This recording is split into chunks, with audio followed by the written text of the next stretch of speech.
Good morning, everybody. Hey, have you ever said something and you thought to yourself, whoa, where did that just come from? Like all of a sudden something just kind of pierced through the filter. You said something and you kind of didn't mean it, but you kind of did. Like maybe, for example, maybe you have a kid that plays youth soccer and you know that there's no endorsement deal on the other end of this. You know that this child is not playing the FIFA World Cup. In fact, it's just a sea of pink bows that are just chasing a little soccer ball around. In fact, let me ask you this. Have you ever loved your child so much that you actually didn't want them to get the ball? Yeah, it was like, the game is on the line. Give it to the kid with the fangs. Give it to the 5-year-old kid with the full-length beard. And that, and after the game, you really meant to give your kid a pep talk, but it ended up being all talk and no pep. And you looked over at your kid and they were crying and you thought to yourself, that'll leave a mark. Have you ever thought this right here? Here's a principle that we want to talk about just real quickly, and that's this right here. Have you ever noticed this, that sometimes the meanest things in the world are said on the happiest days of our lives? Like, if you don't believe me, sometimes I love going to Disneyland and just watching families fight. And that in the happiest place on earth.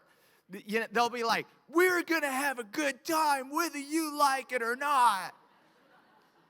Because let me ask you this, a little bit of participation this morning. In all transparency, how many of you fought on your wedding day? Any of you fight on your wedding day? Okay. How many of you fought during your honeymoon? Go ahead and raise your hands. How many of you fought bringing home your first child home from the hospital? Anybody? Like, I thought that I was driving at a perfectly normal speed. And then all of a sudden I hear this, are you trying to kill our baby? And maybe you're a freshman at CBU. If you're a freshman at CBU, most likely this is the first time you have ever shared a room with anyone in your life. And now you're thinking to yourself, if this is a foretaste of what marriage is going to be like, maybe I can get married, but we can just live in separate rooms. Or maybe I can get married and we can just live in separate houses, because your roommate, she's worse than a man. She eats all of your food. She leaves her clothes everywhere. She brings her friends over at all times of the night. Here's the crazy thing. It's your roommate that's messing everything up, and yet for some reason, you're the one that's apologizing. And part of the reason why you're apologizing is just because you tried to start this really, really nice conversation, but you know what ended up happening? Beep, beep. You backed up the dump truck, and baby, you unloaded it all. You unloaded it all. One of the best leadership lessons that one of my mentors taught me is this principle right here, and it goes, never treat a cold like it's cancer, never treat cancer like it's a cold. Like, so for example, you and I have a tendency in life to play passive-aggressive with certain things, that there's a major issue at home, there's a major issue with your marriage, and you're like, we don't really need counseling. There's a major issue with your child, and you're like, we don't need to do anything about that. Maybe there's a major issue with your credit card debt or your health, and here's what you want to do. You got a big old lump, but as long as you spray a little bit of Windex on it, that'll be fine. Vice versa, what we also have a tendency to do is this. Sometimes we have a tendency to treat a cold like it's cancer. And maybe it's almost kind of like, oh, you have a little cough and a low-grade fever. When can I sign you up for chemotherapy? Because what we find is that Newton's third law is not always correct. That an action does not always bring about an equal and opposing reaction. That in fact, sometimes what actually ends up happening is you had this reaction that was way bigger than the volume of the moment. All of a sudden, you just elevated the situation way past what the situation ever called for. Baby, you brought a bomb to a knife fight. You brought down the house on the other person. And while it's so easy for you and me to kind of rationalize our behavior by saying things like, that was just an honest mistake. We're saying things like, whoa, I apologize because that was so out of character for me. What we're going to talk about today is that maybe it wasn't out of character at all. maybe what it is that came out is something that you've been thinking and processing for some time. And so today what we want to do as we continue this relationship thing series is we want to talk about one of the strangest family stories in the entire Bible. In fact, here's what I do. Every time I feel bad about my family, I just go ahead and read this story, and all of a sudden I feel pretty good about myself. Okay, so if you have your Bibles, why don't you turn to Genesis chapter 30, verse 1. Genesis chapter 30, verse 1. Here's what's going to happen. What we're going to do is we're going to read this reaction that Rachel tells us. And then if you don't know the story, what I'm going to do is I'm going to go ahead and rewind and give you all the background as to what it is that's going on. There's a lot of names. There's a lot of faces. It's easy to get confused. But first of all, before we rewind, let's go ahead and talk about this woman, Rachel, and her apparently kind of crazy statement that seems way out of line with the situation. Genesis chapter 30, verse 1, it says this right here. When Rachel saw that she was not bearing Jacob any children, she became jealous of her sister. And so she said to Jacob, everybody say this with me, "Give me children or I will die." Now, that seems like a bit of an overstatement, doesn't it? Because you and I might be thinking the exact opposite, right? Give me more children and I will die. But in fact, what we find is that that's not Rachel's reaction at all. It's not give me children and I'll die. It's give me children or I will die. Now, honestly, some of you have battled with the pain of infertility, and you would go, you know what, Mark, you just don't understand. You know, we have tried to have kids for some time now, and I just cannot get invited to another baby shower, and I'm really, really, really happy for that person, but no one quite understands where it is that I'm coming from. I totally, totally get that. But yet, what we're going to find from Rachel's situation is that reaction does not simply come from this place of infertility. It comes from a place that's even. Take that pain of infertility that maybe you've felt, and what we're going to do is we're going to talk about the fact that her pain actually goes so much deeper than that. So what I want to do is I want to introduce you to her family and kind of the host of characters. If you don't know the story of Rachel and Leah and their husband, Jacob. Okay, if you don't know who Jacob is the grandson of Abraham. So Abraham, Isaac, and Jacob. Jacob has been named Jacob because his name literally translated means the deceiver, which becomes a self-fulfilling prophecy in Jacob's life. Jacob deceives his brother Esau out of his birthright. Jacob flees away from home and ends up in the home of this man named Laban. Now, Laban, are you guys following me so far? Lots of names. You guys following me? He ends up running away from home, ends up in the house of this man named Laban, who has two different daughters. One is named Rachel, and one is named Leah. Jacob loves Rachel. Jacob wants to spend the rest of his life with Rachel. Okay, now let's go ahead and go back to the previous chapter and look at how it is that they all first met. Genesis chapter 29, verse 14 says this. After Jacob had stayed with him, being Laban, for a whole month, Laban said to him, this is his intention, I want to give you one of the hands of my daughters in marriage. So he goes on to say this, just because you are a relative of mine, which all of a sudden gives us a clue that this probably happened in Kentucky. Just because you are a relative of mine, should you work for me for nothing, tell me what your wages should be. Now, Laban had two daughters. The name of the older one was Leah, and she was a princess. Yeah, thank you.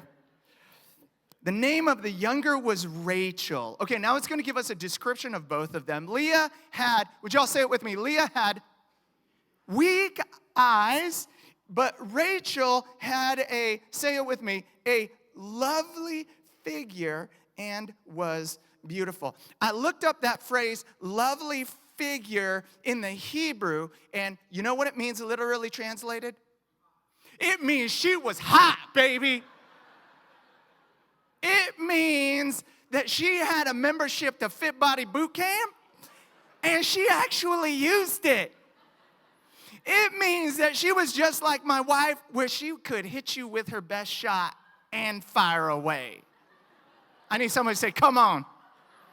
Okay, now, not only does it give us a description of what Rachel looks like, it also gives us a description of what Leah looks like. And the Bible says that Leah had what? The Bible's just trying to be nice. Because you know what it's trying to say about Leah? It means that she did not have a lovely figure and that she was not beautiful. Now, that's a beauty is in the eye of the beholder, right? Mark, how could you say something so mean like that? But I'll let you be the judge for yourself. We actually have archaeological evidence as to what it is that Leah looked like. And so I'll let you decide for yourself. Here's a picture right here of what Leah looked like. Buzz, your girlfriend. Say it with me. Woof. Right? U-G-L-Y. You ain't got no alibi. You ugly. Your mama say you ugly. So here's a situation that we have one sister that's a homecoming queen, and we got another sister that's just homely. Yeah, I mean, this is sibling rivalry at its worst. I mean, this is even worse than what my twin sisters have. And yet what we find is that, hey, that the drama does not simply end there, because the Bible goes on to say that Jacob didn't love weak-eyed Leah. Jacob loved fine-figured Rachel. I'm trying to say this because a lot of names, we got to keep this, we got to keep this straight. Jacob didn't love Leah. Jacob loved Rachel. In fact, Jacob loved fine-figured Rachel so much that he was willing to wait for 7 years. He worked for Laban for 7 years in order to gain the hand of Rachel. And, man, I thought I had it bad helping my father-in-law for a weekend as he was remodeling his bathroom. He worked for his future and father-in-law for 7 years. But it's here. The moment has come. The wedding night. This is what he's been dreaming of all of his life. The Bible goes on to say this, verse 23, but when evening came, okay, now this is his wedding night, right?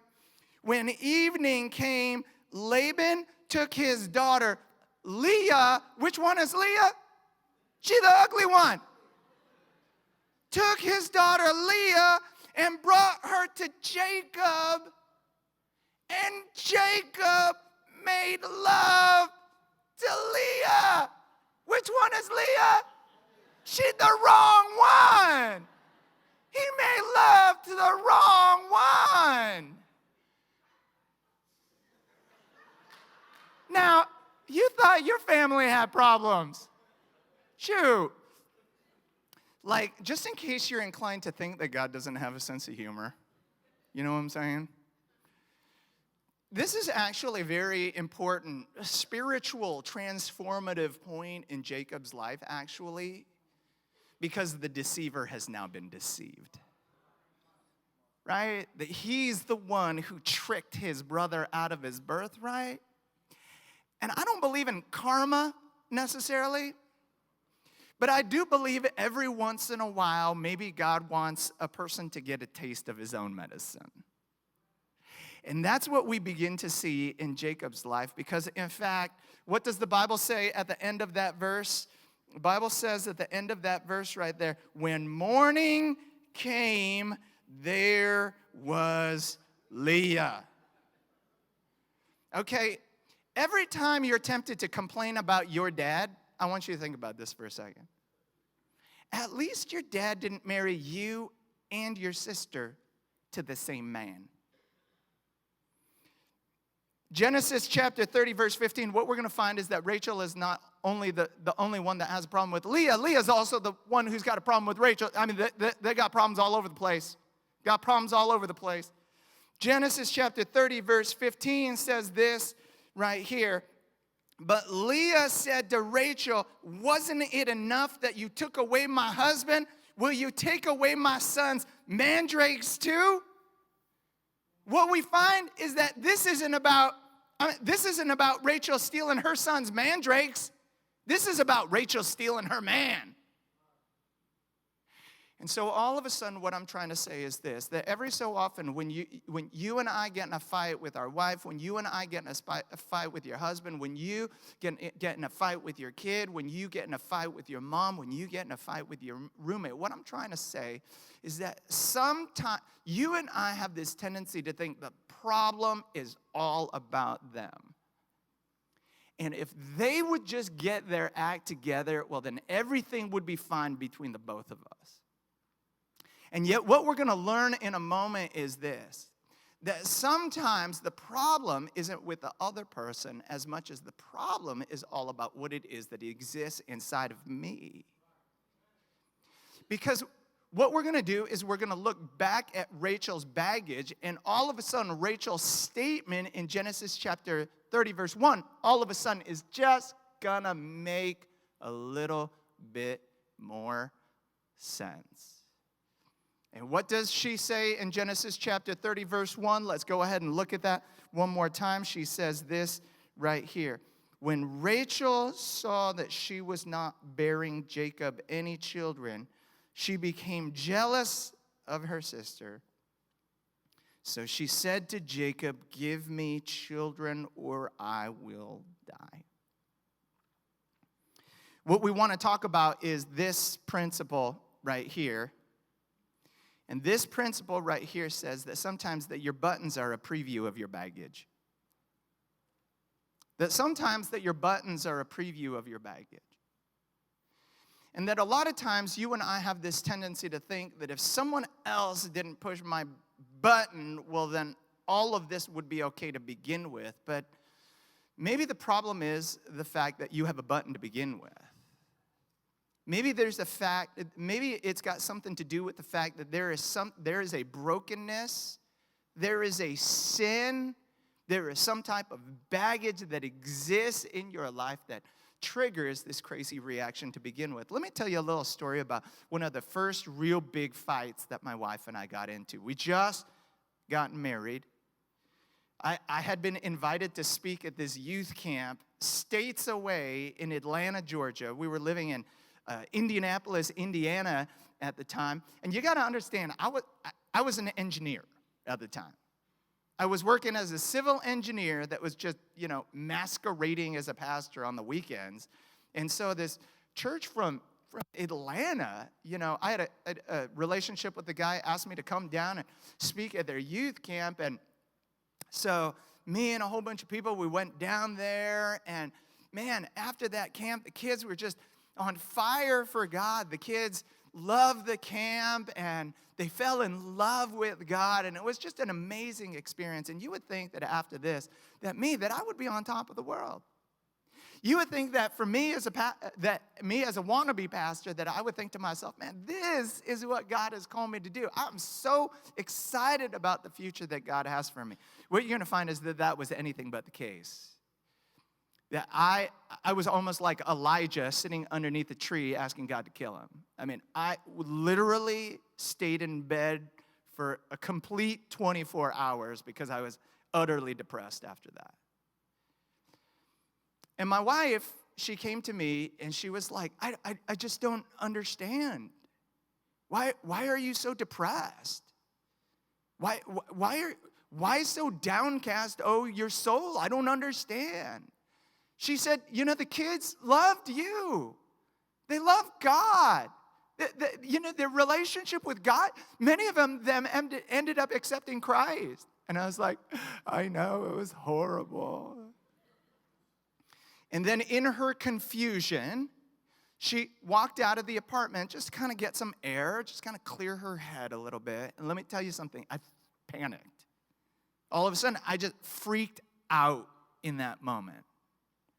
And do you know why I thought about it? Why am I having this crazy reaction to what is going on in my head?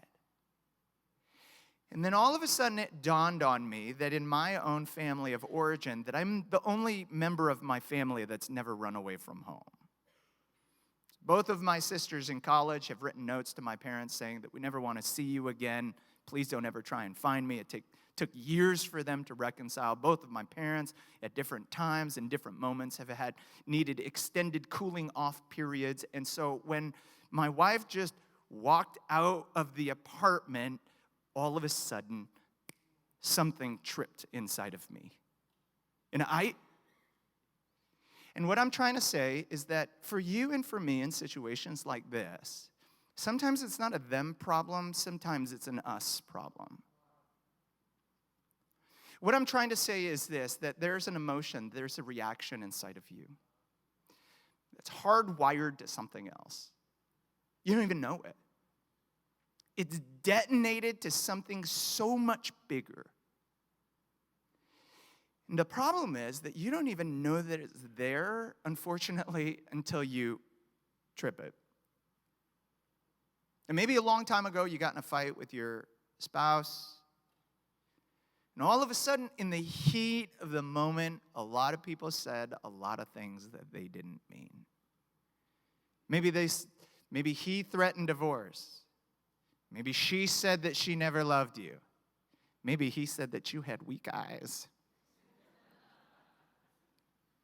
And I was a youth pastor for a little bit, and I can't tell you the number of students in ministry who have had difficulties with their mother in particular. And I will ask them, hey, how's everything between you and your parents? How's everything between you and your mom? And they'll say, oh, things are good. Things are good. I've forgiven my mom. My mom has forgiven me. But my mom said something to me, and I don't think I'm going to be able to forget that one. I'm going to file that one away. I've heard that line over and over and over. And all I'm trying to say is this, that every so often, there's something that just kind of releases the kraken inside of you. There's a problem that exists inside of you, that there's something that just kind of happens in that moment. And all I'm trying to say is that if you don't pray over that, if you don't talk over that, if you don't have a moment after that reaction, not to just gloss over the situation, but to sit down and really do some soul searching, I would say to even go to a counselor, to have the opportunity to really kind of talk and pray this thing through. If you don't because we're also conflict averse, if you don't slow down and pray over this and go, Lord, what in the world just happened? And why did I say and react the way that I did? What might end up happening is you might end up having the same fight over and over and over again. Because as we go on in the text, what we find is this, that God blesses Leah with children. Remember, Leah's the one who's not hot, but what we find out is that she's fertile. She is able to give her husband children. Her sister, what we're going to find out, is not. And so you would think that Leah is happy about this. She's not hot, but she's fertile. She can give Jacob something that her sister couldn't. And yet, look at verse 31 and look at what it is that she names her children. Verse 31, when the Lord saw Leah was not loved, he enabled her to conceive, but Rachel remained childless. Leah became pregnant and gave birth to a son. So she named him Reuben, for she said, it is because the Lord has seen my misery. That's what she names her son. Surely my husband will love me now. Verse 33 says this, she conceived again, and when she gave birth to a son, she said, because the Lord heard that I am not loved, she gave me this one too. Now, here's what I want to know. Is Jacob okay with these names? Because Jacob's kind of like this. Hey, honey, so what are we going to name our sons? She's like, well, I was thinking about naming them, my husband doesn't love me, and my husband doesn't love me part 2. And Jacob's like, okay. I mean, I was going to name him Fred, but if you want to name him that, I guess I'm okay with that. I want to come up with a message for fathers someday called being absent is just as bad as being abusive. Because that's what we see in Jacob's life. Jacob is passive. He is never there. He is never active in what's going on. Not only do we see that in the naming of the children with Leah, we see that all throughout his life. We see that with Rachel as well. Rachel is hot, but Rachel is infertile. And so what Rachel wants Jacob to do is to sleep with the housekeeper. What do you think Jacob's reaction was? His reaction was this. Is that a trick question? I mean, literally, that is his reaction. Because he sleeps with the housekeeper. Can you believe this stuff is in the Bible? This is crazy. And so they named their first surrogate child Dan, which means God has vindicated me. They named their second child Naphtali, which means I have had a great struggle with my sister, and I have won. Isn't that a great name? Instead of Naphtali, I think she should have named him this right here. Should have named it Nanana Fufu. Okay, so here's, your family has problems. So what? I mean, honestly. So what? When this all happens, here are a couple questions that I want you to ask yourself. And question number one is this right here. Why am I so angry? When you get angry and when you have that reaction, why am I so angry? Here's what I want to say. Remember this in grade school. You remember that red, blue, and yellow were all primary colors, and that every other color on the spectrum could be created by a mixture of those three primary colors. Here's what I want you to understand, that anger is not a primary emotion. That for us men in particular, we only have two emotions. It's called angry and hungry.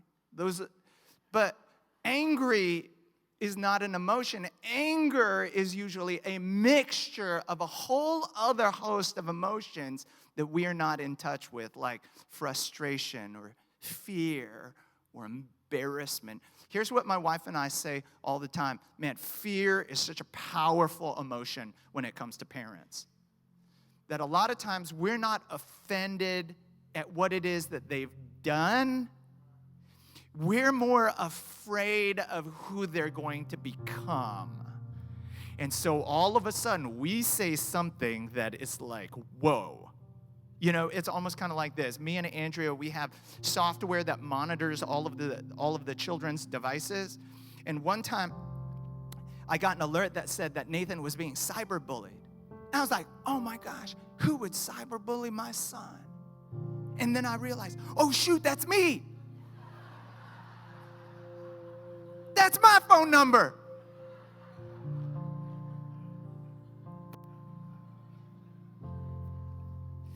Second question I want to ask you is this question right here. What do I want? What do I want? Man, when you begin to see red, what happens is that the only thing that you want to do with your child and the only thing that you want to do with your husband are two things. You want to win the argument and you want to utterly embarrass the person in the process. You will win, and you will win at all costs. You're determined to have the last word. You're determined that the other person is going to see your point of view, and you are determined that you will control the other person. Here's the question that I want to go back to, and that is this: what do I want? What do I want? What do I want the outcome to be? Do I want to win my marriage, or do I want to wound my marriage? Do I want to build my children, or do I want to bust my children? Here's the last question I want to ask you, and that's this question right here. What if conflict is actually a gift? What if conflict is actually a gift?